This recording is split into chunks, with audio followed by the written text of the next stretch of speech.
Hello, this is Dr. Kingston, and in this video we'll be talking about the epidermis. Our objective here is to identify the 5 layers that make up the epidermis and describe their composition. And in doing so, we'll talk about the 4 types of cells that make them up.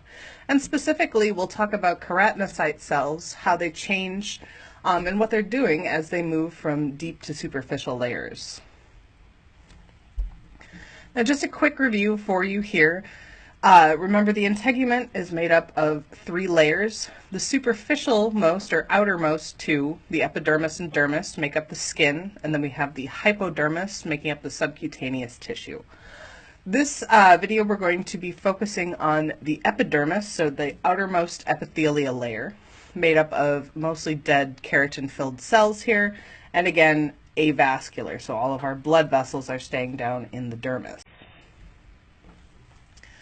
The functions of the epidermis are largely protective functions, okay?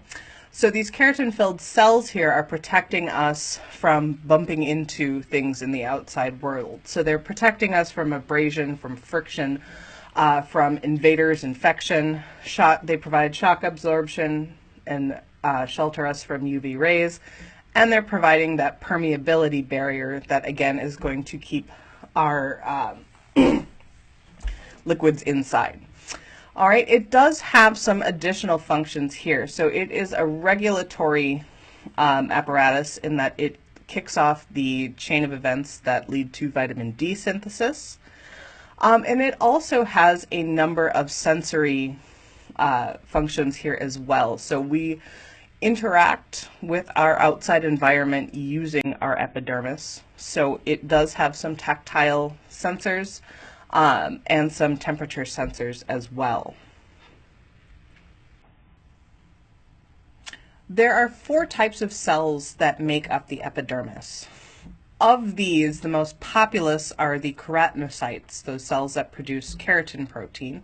And these are for physical protection, again, from abrasions, heat, microbes, and UV light. All right, those are going to make up most of the epidermis, but we have a couple of other types of cells sitting in here too. So we have melanocytes, which are these octopus-looking guys down here. And these produce melanin. Melanin is a little pigment packet, and it's produced within the melanocyte cell, and it gets passed off via some of these tentacle-looking things into the surrounding keratinocytes. Okay.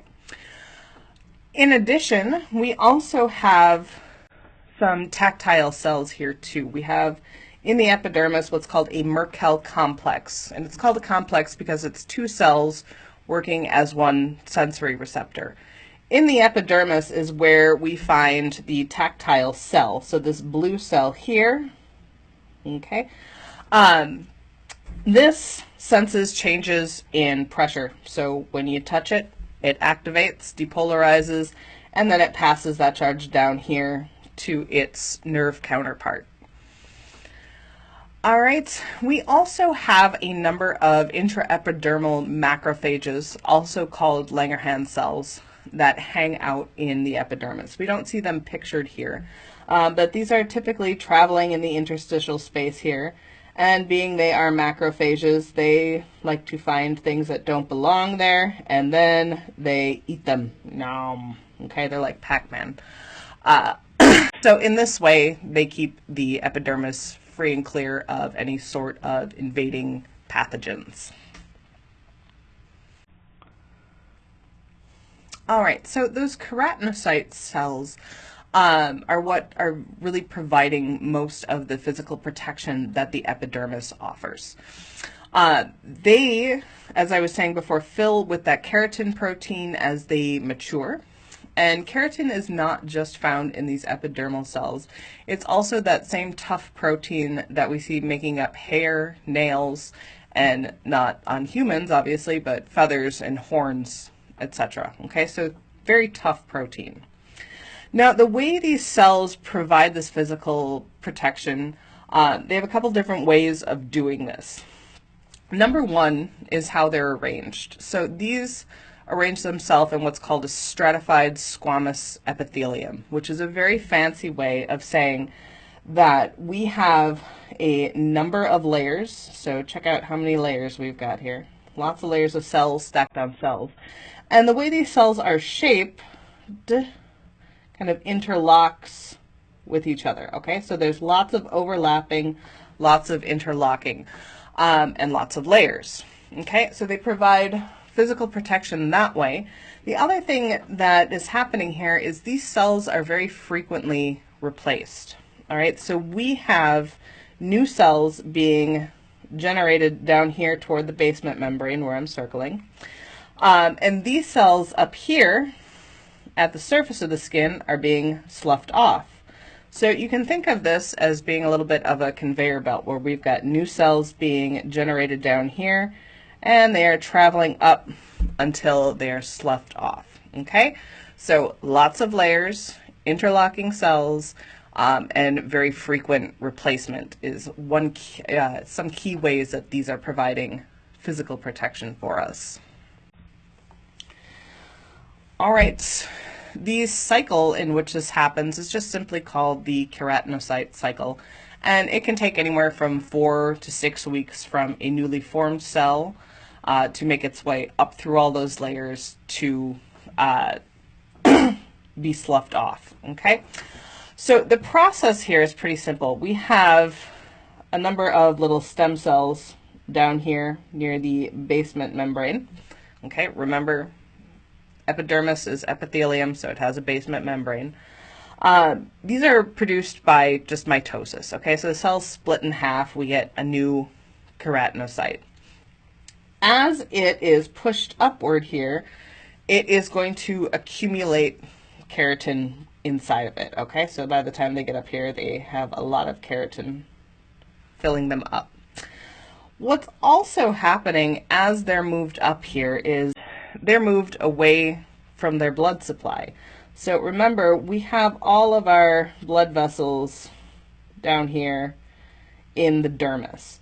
And in order to supply these epidermal cells, we have blood that is diffusing across cell membranes into them, but we don't have a direct capillary connection to them, okay? So what that means in practice is that these cells down here are nice and big and fat and round, okay? They have happy nuclei that are still functioning, and all in all, they're living their best life. As new cells continue to form here and begin to push them up, you'll notice what happens is they start to be less fat and happy, okay? So they start to get more pancake shaped and their nuclei start to look less happy as well, okay? What's happening here, they're getting cut off from the blood supply, and as that happens, they're undergoing apoptosis, which is just programmed cell death, okay? So these cells are not meant to stay nice, fat, happy living cells. They are meant to die off and become these protective shield cells.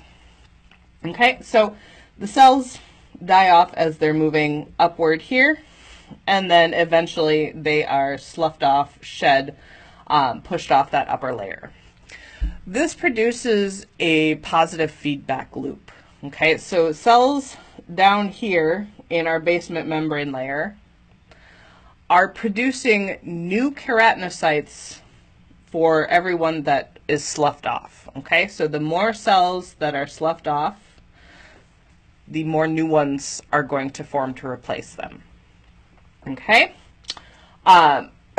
This can lead to some interesting buildups. So at some point in your life, you have probably developed a callus, whether it was from walking or from maybe playing a music instrument. This happens, so you get a very tough spot on your skin where epidermal cells, and specifically keratinocytes, have built up. This happens because that portion of epidermis is being rubbed on, it's being abrased. Is that a word? There's a lot of abrasion going on there. We'll put it that way. That sounds better. And that tells those stem cells that they need to start dividing at a faster rate. So they build up more and more, and you end up with some extra epidermal cells under that callus. All right, so this cycle of genesis and then being shed produces a number of stages that these cells go through, and the stages all have kind of similar appearances, so that's how we are going to be designating epidermal layers. All right, so let's take a look at those. All right, now before I start talking here, I want you to note this list here is deep to superficial. I always think this looks a little weird because we're starting at the top and working our way down here, but in reality, stratum basale is going to be the deepest layer. So if you look over here on the picture, you'll find it down here at the bottom. Superficial to that, then, we have stratum spinosum, stratum granulosum on top of that, stratum lucidum, and then at the very top, the outer layer is stratum corneum. The thickness and actually presence of these layers varies across different regions of your body. Okay, so we have two different types of skin that we designate. We have thick skin that we find on the palms of our hands and soles of our feet. All right, like its name says, it's very thick skin. There's no hair here. Now, reason we have thick skin with no hair in it is because this is where we have a lot of friction happening. We're almost always doing something with our hands and we're walking on our feet. We don't want to have hairs there that we're pulling as we're moving. And we want to have that nice thick skin that is very frequently replaced because we're always sloughing off skin cells here. All right, thick skin not only is generally thicker, it also has an extra layer. So that stratum lucidum, okay, this guy here, and you can see him right there. This is only found in thick skin. So thick skin only. And this is because we have more keratinocytes that are hanging out here to begin with. And they pause a little bit and it looks like it makes an extra layer. Okay, so stratum lucidum only in thick skin. Everywhere else that is not your palms or soles has thin skin. So this skin is technically variable in depth across your body as well. So I don't want you to think that thin skin is the same, you know, between your eyelids and your butt cheek. It's not. But it's thinner than thick skin. It does not have a stratum lucidum. Okay, and you can see here on the image it has a much thinner stratum granulosum and stratum corneum as well. All right, so let's start walking through our different layers here and talk about what's going on around here. So we're going to start with stratum basale, and again, that is our deepest layer of the epidermis. Here we find we have keratinocytes, and those are our fat and happy keratinocytes. They are alive, they have a functioning nucleus and functioning organelles. We've also got a number of melanocytes in this layer here. So here is our melanocyte with its tentacles. I just like tracing the tentacles, don't mind me. And we also have Merkel complexes. Now, the melanocytes and the Merkel complexes are going to stay here. They do not move. They are not part of the keratinocyte shedding cycle. Okay, so the Merkel complex has to be down here in stratum basale in order to communicate with the rest of its nerve. And the melanocyte needs a constant blood supply in order to produce melanin that it can then distribute to the keratinocytes. All right, one other structure that I want to point out to you here, because it is going to be important as we're going along here, is we have a number of little filaments that are connecting neighboring cells to one another. So I'll highlight a couple of them here, but you'd be able to pick them out. All right, these little things are called desmosomes. And like I said, all they're doing is tethering neighboring cells to one another. So as the keratinocyte cycle continues and these begin to lift and move superficially toward the outer layers, the whole of the whole neighboring sheet is going to move up at the same time. All right, so moving out of stratum basale into stratum spinosum then. Stratum spinosum usually is about 8 to 10 layers. And again, these are rough estimates. These are neighboring cells that share a common appearance when we look at them under a microscope.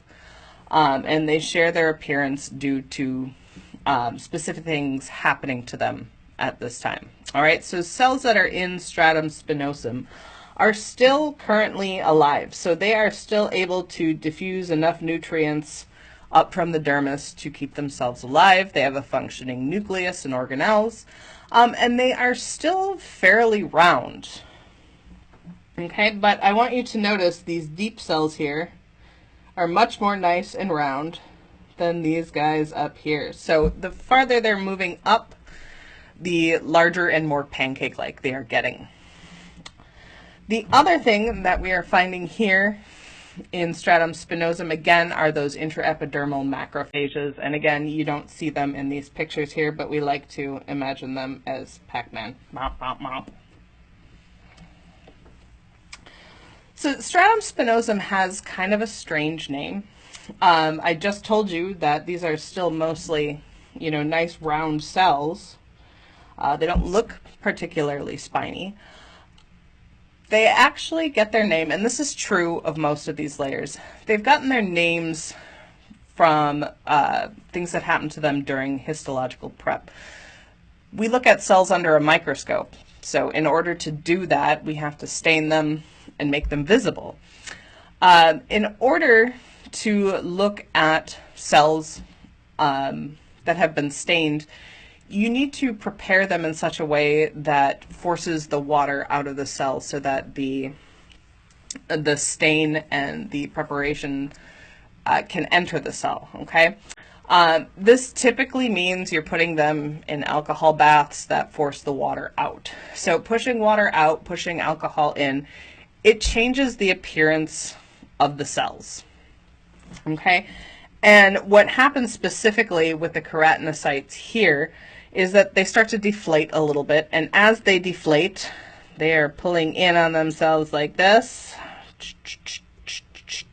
and all of those little desmosomes in between them become really visible, so they look like they have a whole bunch of little spikies sticking off of them. All right, so all that's happening here is these cells are pulling apart when they're prepared to look at under a microscope, and we're seeing the desmosomes. That's kind of funny, but that's all that's happening. The cells themselves aren't spiny. All right, stratum granulosum is where these cells are going to move to after stratum spinosum. This is usually 3 to 5 layers. And at this point, these cells are far enough away from the dermis that they're not really able to diffuse enough nutrients into their cytoplasm to continue living. So cells in stratum granulosus begin apoptosis. Apoptosis. I always pronounce that wrong. I apologize. Here we're seeing the nuclei begin to fragment, break up, blah, they die. And the organelles degenerate as well. So these are no longer active cells. Okay, they start looking very flat. And you will notice here, you see these little dots here. These, again, are going to be artifacts for preparation for looking at under a slide. So the reason these are called granulosum is because when we stain them, we see these little black granules like this, okay? What this is some specific proteins called keratohyalin. And this is a precursor to keratin. It's used to assemble keratin protein. And remember, that's what these cells are filling themselves up with, okay? At this point, with their nucleus dying off and their organelles dying off, they really are starting to fill just with keratin, kind of kicking into overdrive there. So we see this staining really darkly, okay, as it's turning into keratin. what we are also seeing here, some of these smaller little dots are called lamellar granules. Lamellar granules secrete a glycolipid into the interstitial space. Glycolipid is what cell membranes are very often made of. I shouldn't even say very often. They are almost always made of glycolipid. So it's a sugar attached to a lipid. And it is water resistant. So this goes into the space between the cells of the stratum granulosum, stratum lucidum, stratum corneum. And this is what makes the skin waterproof, so it prevents loss of our fluids. All right, moving on up into stratum lucidum then. So again, just a reminder, stratum lucidum is only found in thick skin, so only on the palms of the hands and soles of the feet. It is usually 4 to 6 layers, and it is made up of dead keratinocytes. All right, so they're dying off in stratum granulosum. By the time they get up into stratum lucidum, they are dead. They appear very flat, clear. They have thick plasma membranes around their outside, and they are filled with a very large amount of keratin. All right, at this point, they're still considered to be keratinocytes. When they get up to stratum corneum, we no longer call them keratinocytes. Now we're going to call them corneocytes. All right, stratum corneum is different whether we're talking about thin skin or thick skin, not necessarily different in what makes it up, but different in how thick it is. So 24 to 30 layers in thin skin and up to 50 layers in thick skin. So when we say it's thick, it's a lot thicker. Okay, our cells then are the corneocytes, which are the final products of those keratinocytes undergoing apoptosis, dying off. There's no more nucleus, no more organelles, and the space between these cells has been compressed. All right, so we have corneocytes pressing right up against each other like so, and making for a pretty tightly interlocking outer layer here. All right, so that is how keratinocytes provide physical protection. UV protection provided by the epidermis is the domain of those melanocyte cells. So again, those were down in stratum basale, and they are our cells that have these little tentacles like so. Okay, melanocytes are defined by their ability to produce melanin, which are pigment particles. They do not keep their melanin. They share their melanin with everything else in the epidermis, okay? So these are usually depicted here as little dots, and pigments are produced as little fragments like this, okay? So we have our melanocyte producing melanin through their Golgi apparatus. That is going to pump those little pigments out through their tentacles, and then the end of the little tentacle is going to pinch off, and it's going to be passed into those keratinocyte cells. Okay? From there, that little packet will dissolve, and the pigments will make a little shield around the nucleus of the keratinocyte.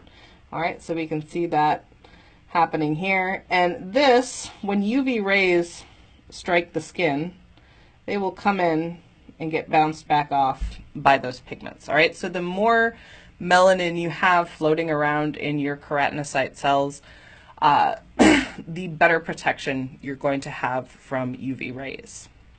All right, these are also regulated by a positive feedback loop. You are probably more familiar with calling this tanning.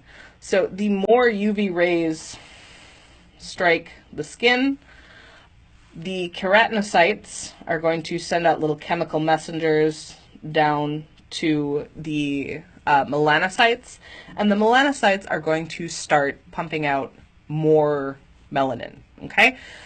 So you will end up with a temporary layer here where you've got lots and lots and lots and lots and lots and lots and lots and lots of melanin.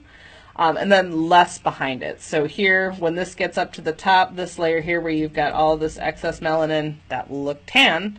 But once that is shed, the skin will go back to its normal tone.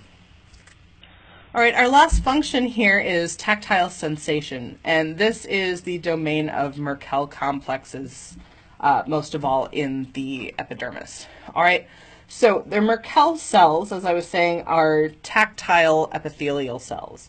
And what that means is that they're pressure sensors. So you've probably at some point pressed your finger onto a pressure plate or something that reacts to touch. So we have pressure coming down here and striking the Merkel cell. The Merkel cell depolarizes, it turns on, and it sends a message down through its partner neuron down in the dermis. Okay, these are good for sensing continuous touch. Okay, that means that if you press your finger down on something, it will be able to help you figure out what the shape of that is, the texture of it, and where the edges are. Okay, so not great for sensing things moving across the skin, but great at telling you what it is that you're touching. These tend to cluster around hair follicles. They are especially prominent in the palms of your hands, soles of your feet, which is why these are very tactilely sensitive. They also cluster in the lips and genitalia, again, so places that we typically associate with being very sensitive. The other means of tactile sensation here are the very ends of free nerve endings. And when we say free nerve endings here, we just mean that they don't have like a capsule on the end. We're going to see some that look like big lollipops like this. Free nerve endings just look like a regular neuron coming to an end, okay? These are for sensing different types of pain and temperature. So not necessarily tactile information, but very important nonetheless. All right, the last function of the epidermis that I'm going to talk about here, we've talked about immune defense with those intraepidermal macrophages several times now. What I'd like to talk about is vitamin D synthesis, and I am going to do this in a very hand-wavy way. This is one of those long chemical processes that is very, very good for a physiology class and a very, very bad for an anatomy class. So what you need to know here is we need vitamin D in order to absorb calcium, and we need calcium in order to grow our bones and activate our muscles. So it's very important.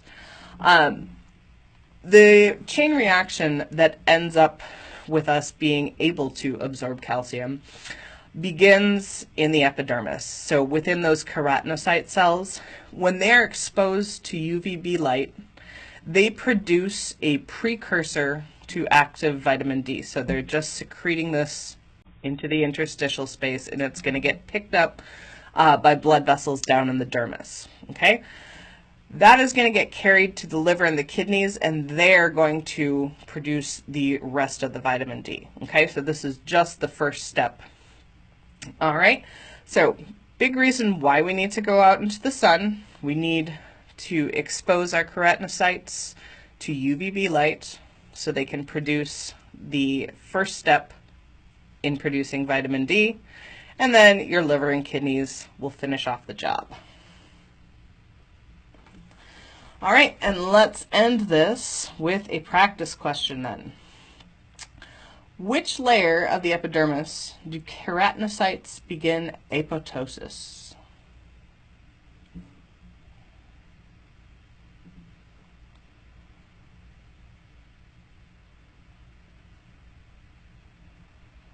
And that is going to be C, stratum granulosum.